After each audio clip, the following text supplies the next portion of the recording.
Prince Harry, the human touch that he has was simply extraordinary. He came around and spoke to every single athlete. He shook the hand of every single athlete. I was also able to show him a picture of my little girl, who's also a redhead. So I said to him, "Oh, look, this is my little girl." And I've got a picture of her putting a funny face. And he said, "My little girl does that face." He was amazing. And without Prince Harry's advocacy and constant commitment to this process, that individual lives like mine wouldn't have been touched. And we're now seeing that extend to 21 nations across the globe. And he's one of us. He is one of us. Like me, has served in Afghanistan.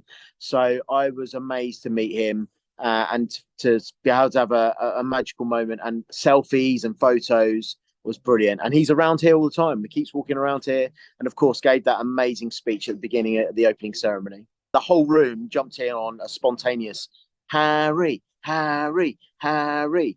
But the one thing in his speech that really stood out for me is that he asked us all to look down at our chests and see our nation's flag on our chest or on our sleeves. We have all worn on operations over the years. And I felt 550 athletes all looked down at the same time as he said that. And that was the moment where it got a bit dusty in the room, if I'm quite honest. The emotions hit me, and that flag that I carry on my chest now, I'm very proud to do today. We're all individuals that have difficulties, psychological, physical, mental, emotional, but we are the perfect jigsaw. And I say this at every single team talk.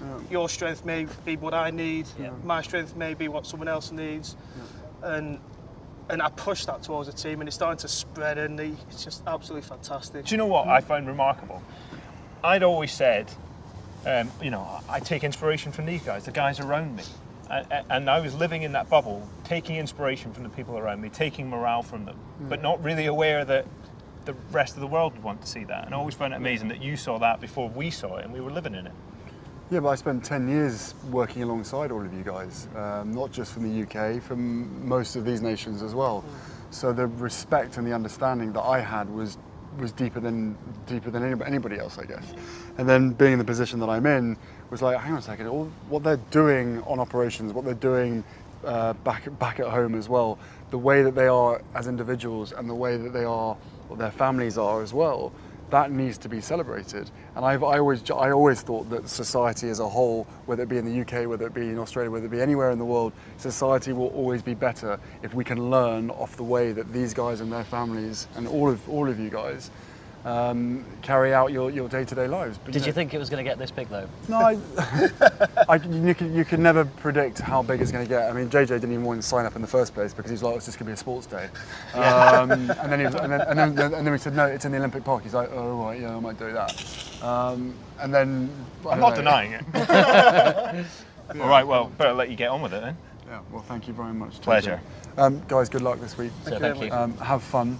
Make the most of it. Cheers, sir. And look, as I said, to cheesy as it sounds, and I know you'll back me up on this, you've already won. Medals or no medals, you'll back me up on this, you've already won.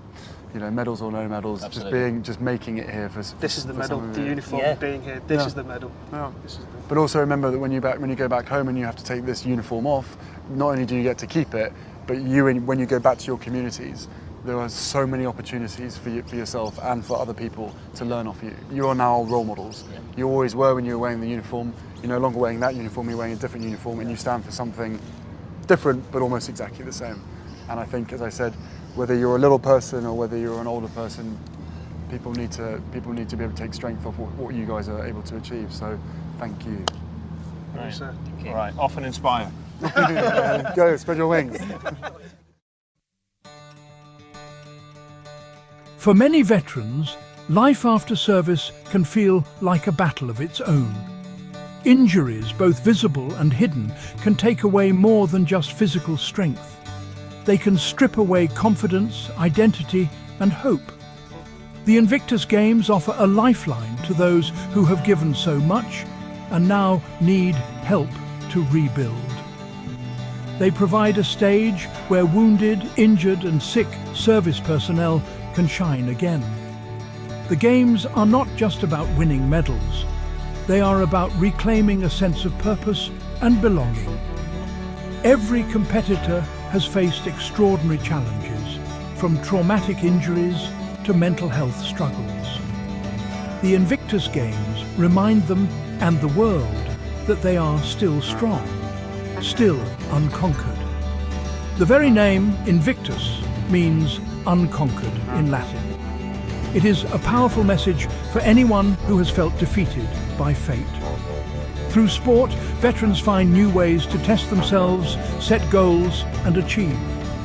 The cheers, applause and camaraderie show these men and women that they are valued and respected. For many, this is the first step on a long road to healing, both inside and out. Prince Harry's military service in Afghanistan showed him the struggles and resilience of wounded comrades. Inspired, he launched the Invictus Games in 2014, using sport to help veterans find new purpose. The Games united hundreds from around the world, changing lives and inspiring hope. Thanks to Harry's vision, the Invictus movement keeps growing every year. For wounded veterans, recovery is long and lonely. Injuries can end careers and make daily life a struggle. The Invictus Games offer a way back, a chance to rediscover lost strengths and purpose. Athletes push themselves, finding courage and pride in every race, jump or lift. Veterans feel respected again by their peers, the crowds and themselves. Every Invictus Games brings stories that touch the soul. Dave Henson, a British Army captain, lost both legs in Afghanistan, yet through the Games he became an inspiration. Michelle Turner from Australia battled PTSD, but the Games gave her a reason to train and rediscover joy. Alex Nguyen, a Navy veteran, survived a brain injury and found new purpose through Invictus. These stories show the Games are about more than sport. They're about hope, recovery, and the human spirit. The Invictus Games are much more than a competition. They are, honestly, a family reunion, bringing together veterans from dozens of countries. Soldiers from different nations share stories, encouragement, and laughter. Old rivalries melt away, replaced by respect and support. This sense of brotherhood and sisterhood is a key part of the Games. Veterans say it feels like coming home. They meet people who truly understand what they have been through. There is no need to explain scars, visible or invisible. Everyone has faced battles, and everyone is rooting for each other. The bonds formed at the Invictus Games often last a lifetime. Veterans stay in touch online, cheering each other on through new challenges. Some even return to the Games as coaches, mentors or supporters. The Invictus community is always growing, welcoming new members with open arms. This global support network is perhaps the greatest gift of the Games.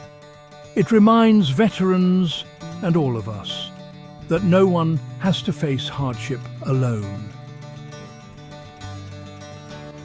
No good deed goes unchallenged. Since its beginning, some in the media and public have questioned the Invictus Games. Critics argue about costs, publicity, or the involvement of high-profile figures like Prince Harry. Some claim the Games are more about spectacle than substance. But for the veterans who compete, these arguments really miss the point. The Invictus Games are not about headlines. They are about hope. They are about giving wounded warriors a chance to feel proud, strong, and connected. The positive changes in veterans' lives are real and lasting. Supporters of the Games often point to the overwhelming stories of recovery and friendship. For many, Invictus is the difference between isolation and belonging, despair and confidence. Critics may make noise, but the voices of veterans and their families are louder and clearer. The real story of the Invictus Games is one of resilience, unity and transformation. It is a story that deserves to be heard and celebrated. As the Invictus Games prepare for their next chapter in Manchester, excitement fills the air. Veterans and supporters from across the globe are eagerly making plans. The city will soon welcome competitors, families and fans for a festival of courage and community. Invictus Manchester promises to be the biggest and most inclusive games yet. New sports and events will bring fresh energy. Veterans who once watched from the sidelines will take their turn in the spotlight. The world will again witness the power of determination and teamwork. For many veterans, Manchester represents a new start. It is a chance to set goals, meet friends, and prove to themselves what they can achieve. The anticipation is electric. Everyone knows that these games will spark new stories of hope and triumph. Looking ahead, the Invictus Games continue to grow, breaking down barriers and opening new doors. Manchester is not just a host city, it is the next chapter in a remarkable journey. The Invictus Games have already changed thousands of lives, yet their legacy goes far beyond medals and records. They have shifted how the world sees wounded and sick veterans. No longer are these men and women hidden or forgotten. They are celebrated for their strength and resilience. Programs inspired by the Games now operate in schools, hospitals and communities. Sports clubs for veterans are springing up everywhere, bringing people together in healthy, supportive ways. The Invictus spirit is spreading, touching lives far from the stadiums where the Games are held. The Games have also encouraged more open conversations about mental health. Veterans speak honestly about PTSD, anxiety and depression. Their courage inspires others to seek help and support. This openness is saving lives, breaking down stigma and building a culture of understanding. As the Invictus movement grows, its message remains the same. Every person has worth and every setback can be overcome. The legacy of the Games is one of hope, healing and endless possibility. The Invictus Games are more than a sports competition. They are a symbol of human resilience and the power of coming together. Wounded, injured and sick veterans remind us all that hardship does not define us. How we respond does. Their courage, unity and determination light the way for others facing tough times. In every race, every cheer and every handshake, the spirit of Invictus shines bright. Veterans show us that it is possible to rebuild a life even after great loss. They prove the community can heal wounds that medicine cannot. The Games are a reminder that we are stronger together. As Invictus Manchester approaches, the world watches with hope. The Games will bring new stories, new friendships and new triumphs. Their message will echo far beyond the stadium, inspiring people everywhere to stand tall and face their own challenges. In the words of the Invictus motto, "I am the master of my fate. I am the captain of my soul." The Games and the veterans who compete remind us all to live by these words every day.